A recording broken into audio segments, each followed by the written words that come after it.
Tapi kita bersyukur 5 tahun Tuhan izinkan kasih ke orang yang pintar ngomong untuk kerja. Iya, itu kita syukuri. Kita bersyukur.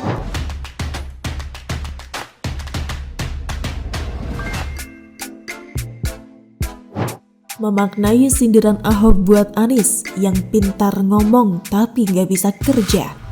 Ditulis oleh Widodo SP dari siwar.com. Video Ahok yang sedang kumpul bareng ex-relawannya pada Pilkada 2017 lalu mendadak viral karena ucapan bernada sindiran yang kalau direnungkan gak cuma ada benarnya, tapi bisa dibilang sangat benar. Tapi kita bersyukur 5 tahun Tuhan izinkan kasih ke orang yang pintar ngomong untuk kerja, kata Ahok disambut riuh oleh para pendukungnya. Pada kesempatan itu Ahok juga berkata dirinya lebih sehat setelah bisa menerima kekalahan, sekaligus kenyataan bahwa dirinya harus tersingkir dari pertarungan demi kursi DKI 1 dan DKI 2 yang dimenangkan oleh Anies Sandiaga dengan cara yang sangat tidak fair, terutama oleh kelakuan para pendukung dari pihak pemenang. Bagi saya, munculnya Ahok kembali ke pentas politik dengan menemui para relawan yang sekaligus pendukungnya bukanlah tanpa maksud atau hanya kebetulan belaka. Ucapan Ahok bahwa 5 tahun terakhir menjadi contoh yang baik karena negeri ini disuguhi pemimpin daerah yang jago omong tapi nggak becus kerja, tampak seperti pemanasan buat menyadarkan masyarakat bahwa Anies tidak pantas memimpin negeri ini. Masa orang gak bisa kerja disuruh memimpin negara? Mungkin begitu tafsiran yang bisa dimunculkan merespon ucapan Ahok tadi. Kemungkinan berikutnya munculnya Ahok di hadapan para relawan bisa dianggap sebagai tes ombak buat mencermati respon para relawan, juga reaksi para lawan kubu Ahok seperti apa. Cuma kalau lawannya seperti Novel Bamukmin DKK dengan kelompok kurang bergunanya, Ahok pasti ketawa sampai mules karena lawan yang model begitu gak pernah berkembang dalam kualitas serangan politiknya selama 5 tahun terakhir. Munculnya Ahok bisa pula dimaknai sebagai isyarat kalau Ahok tampaknya siap untuk kembali bertarung, meski bukan dirinya yang akan maju sebagai pilihan pada Pilpres 2024 nanti. Saya hanya bayangkan kondisi ketika misalnya Ganjar Pranowo beneran diusung sebagai capres RI, lantas Ahok bergabung menjadi salah satu jubirnya. Niscaya kegentaran akan terjadi, bahkan sekalipun Ahok belum mulai bicara apa-apa. Sangar kali kan? Mungkin masih terlalu dini menyimpulkan pernyataan Ahok dengan kesiapan ex-gubernur DKI itu untuk bertarung lagi di pentas politik nasional hanya dengan sekali event tadi. Hanya pesan Ahok harusnya cukup buat memberi warning agar masyarakat kalau bisa segera memantapkan hati agar jangan pernah memilih siapapun sosok yang hanya jago bicara tapi dikasih kesempatan 5 tahun memimpin provinsi terkaya APBD-nya tapi nggak bisa bikin apa-apa. Bagaimana menurut Anda? Begitulah kura-kura.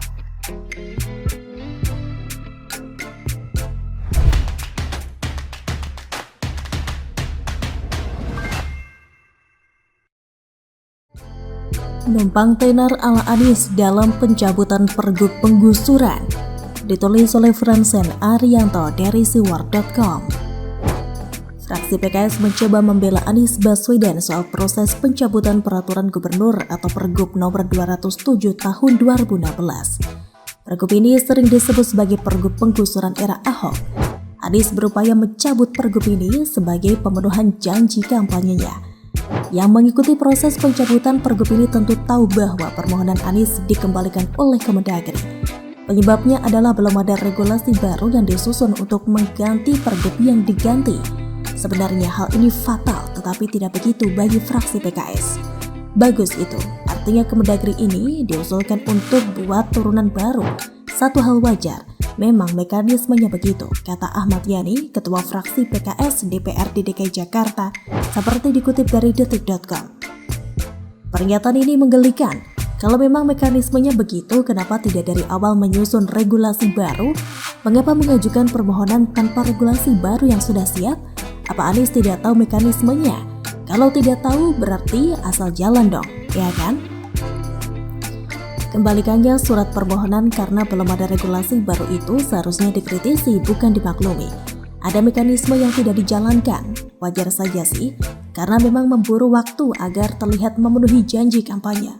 Yang penting ajukan dulu, lewati mekanisme yang harus ada, lalu keluar-keluar kalau sudah melaksanakan janji kampanye. Cerdik memang. Pembelaan Ahmad Yani berlanjut dengan menanggapi kritik dari fraksi PDI Perjuangan DPRD DKI Jakarta. Fraksi PDI Perjuangan mengatakan bahwa Anies melemparkan tanggung jawab kepada Heru Budi Hartono. Kritikan itu tidak disetujui oleh Ahmad Yani. Bukan kasih bola panas, maksud dan tujuan Anies baik. Ada aturan memang dilihat bisa merugikan masyarakat, perlu diperbaiki. Saya kira seperti itu, jadi ke depan kalau itu harus dilakukan perubahan sampaikan, sehingga nanti aturan itu bisa berubah. Artinya, bagaimana nanti agar warga Jakarta yang sudah tenang, Pak Anies tidak lakukan penggusuran dilanjutkan pejabat lain, kata Ahmad Yani lagi. Pembelaan yang tidak sesuai fakta, jelas sekali bahwa permohonan pengajuan pencabutan pergub ini dilakukan mepet dengan akhir masa jabatan. Pengajuan baru dilakukan bulan Agustus 2022, padahal bulan Oktober 2022 sudah habis masa jabatannya. Mengapa harus menunggu di akhir masa jabatan? Mengapa tidak dilakukan sejak awal masa jabatan? Bukankah ini adalah salah satu janji kampanye? Mengapa tidak dikeber sejak awal prosesnya? Kelihatan sekali bahwa Anies memang melemparkan tanggung jawab kepada penggantinya. Pengajuan dilakukan mepet dan tidak melewati mekanisme yang benar sehingga menjadi beban penggantinya. Caranya sangat cerdik karena apapun yang dilakukan oleh penggantinya bisa menjadi amunisi menambah citra positif Anies.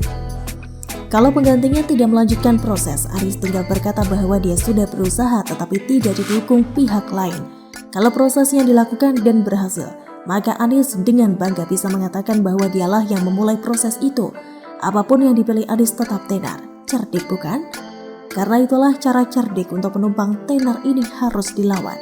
Caranya dengan menunjukkan fakta bahwa Anies tidak serius mencabut pergub penggusuran karena dilakukan di akhir masa jabatan dan tanpa mekanisme yang benar.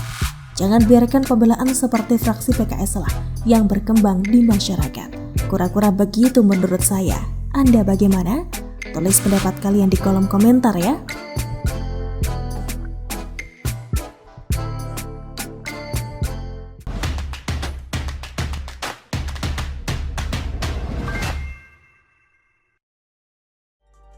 Belum punya koalisi, AHY malah sibuk diskusi dengan bapaknya.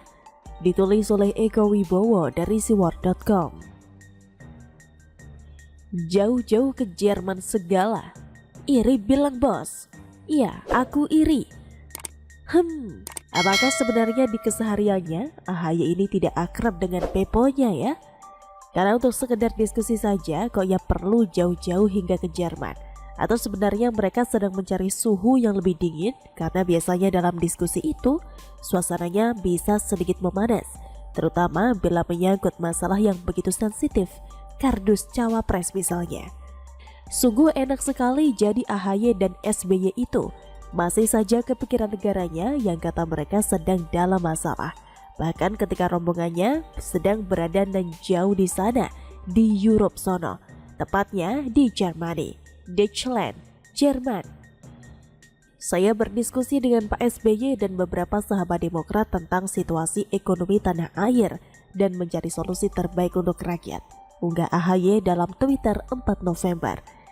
Tapi terlepas dari apapun solusi yang sedang didiskusikan antara partai dan dua bapak anak itu, semua jempol yang Anda punya patut diacungkan. Semua jempol yang Anda punya patut diacungkan secara bersamaan sekaligus pada mereka. Ayo buruan acungkan, cepat. Sudah? Jika sudah, marilah sebaiknya bahasan ini difokuskan ke nasib Partai Demokrat sendiri, pada nasib AHY juga. Terkait dengan komunikasi pembentukan koalisi yang telah dilakukannya bersama PKS dan Nasdem. Terkait dengan nasib AHY yang mengincar posisi cawapres pendamping Anies Baswedan sebagai capresnya. Berat, iya berat untuk menemukan kesepakatan. Ketiganya punya kepentingan yang agaknya sulit untuk dicari jalan tengahnya. Partai Nasdem ingin agar cawapres berasal dari non-partai sebagaimana Anies. Kemudian PKS kukuh dengan keinginannya agar akhirlah yang dapat diusung. Sementara Partai Demokrat sendiri seperti yang sudah disinggung di atas sangat menginginkan agar AHY lah yang dapat dipasangkan dengan Anies Baswedan. Nah, bila melihat hal itu, sebenarnya Partai Demokratlah yang sedang dalam masalah. AHY lah yang sedang dalam situasi yang kurang baik, sehingga merekalah yang patut menjadi bahan diskusi. Merekalah yang sedang perlu solusi. Ataukah sebenarnya mereka, Demokrat AHY dan SBY, sudah tahu bahwa nasib komunikasi koalisi yang akan dibentuk sudah di ujung tanduk, bahwa nasib AHY akan kembali suram ke depannya? Makanya mereka ke Jerman. Dan sebenarnya itu dalam rangka healing tipis-tipis.